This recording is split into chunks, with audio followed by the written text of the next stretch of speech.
I love digging up hidden gem horror movies, those eerie, underrated titles nobody's talking about yet. So I did some digging and found 5 recent horror films that flew under the radar but absolutely deserve a spot on your watch list. By the by, I'm the movie guy and let's start this list. Released just a couple of months ago, it might be too early to call The Monkey a hidden gem, but it's for sure underrated. A series of deaths start happening after 2 twin brothers find their dad's old monkey toy. Based on the Stephen King short story with the same name, some people have speculated that this movie is part of the Conjuring franchise because the monkey toy also appears in Conjuring 1 and 2. The movie is atmospheric, featuring striking visuals and some scary nocturnal cinematography.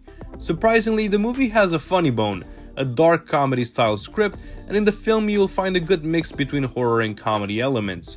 The toy monkey is creepy as hell. It gave me the same vibe as the doll from Saw. While the plot is not the strongest in the world and at times it feels like it lacks coherence, the atmosphere and the creepy vibe alone make this movie a good watch on any night. After watching Cuckoo, all I can say is give us more of Hunter Schafer in horror movies. Released last year, we follow Gretchen, a teen who is forced to move with her family to a resort where things aren't what they seem. This movie is truly crazy. It's not a usual horror experience. There are some gross body horror scenes. Hunter really has a star-making performance here, and in the moments when it all seems a bit directionless, she's there to guide us. It definitely earns the title of Cuckoo, and it should exclusively be viewed at night and in the right frame of mind, and it's a twisty movie full of ideas that don't always work or aren't always fully developed, but writer Tillman Singer tried hard, and I think he made something unique here. If this sounds like your cup of tea, give Cuckoo a play. Amazon Prime have had a good collaboration with Blumhouse, and Totally Killer might just be the best coming from this collaboration.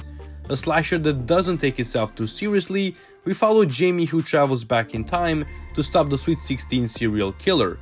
Yeah, the synopsis sounds like this movie doesn't take itself too seriously, and it doesn't, but there are still some very gory kills in it for those who like bloody deaths.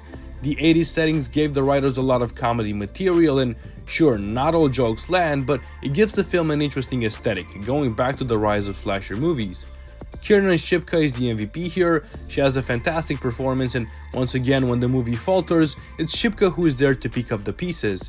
It's a fun movie that pokes some fun at the genre, and while it's not the best to do it, it's one that did it fairly well, and it has quickly been forgotten about. Art house horror has been getting a major increase in popularity recently, but Resurrection seemed to not have picked up any of the hype, which is a shame. Resurrection is about Margaret's life, which seems to be in order, but when David, someone from her past, returns, it all changes. This is a great psychological thriller with a truly messed up third act.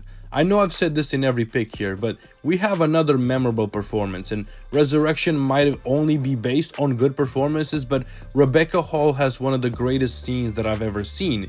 She has a 10-minute monologue, one cutscene style that is incredible. Tim Roth is also creepy and scary as hell. There's a lot to like, but it is art house, so it comes with a slow pace and more dialogue than anything else. If that's your thing, great. If not, just choose any other movie from this list. During the preparation for this video, I came across Strange Darling, a movie that I knew nothing about, but one that sounded promising. And now it tops this list. A one-night stand spirals into a serial killer's murdering spree. The soundtrack will haunt you, the lighting is moody, and the practical effects increase the intensity and suspense. The entire atmosphere is very dark, and well, it matches the story perfectly. The story doesn't unfold in chronological order, and J.T. Molnar, the writer and director, crafts a script that makes great use of this. The story takes a lot of twists and turns, is very unpredictable, especially because we do see things out of the chronological order. It's not just a good script with a good atmosphere though. The film is graphic and violent, there are some intense chasing sequences, and overall it's one of the best movies that you don't know about. For an honorable mention, I thought that Azrael had some really good ideas that unfortunately weren't used to their full power. A woman is going to be sacrificed to an ancient evil after she tries to escape from a female-led community. Samara Weaving plays the girl that will be sacrificed. She really made me feel like rooting for her. She elicits empathy, and she can play this kind of character very well. The gimmick of the movie is that they live in a world where people cannot talk, and that is fun, but it's also a pretty hard watch sometimes, so the gimmick is kind of a double-edged sword. It worked really well in A Quiet Place, but here sometimes it works, sometimes it doesn't. It's an interesting experience and the story is strong. The only problem is that the execution sometimes lets you down, but it's a great pick for an honorable mention. Got a favorite underrated horror gem I missed? Drop it in the comments. I'm always on the hunt for the next great scare. Don't forget to like, subscribe, and until next time, keep on watching movies, guys.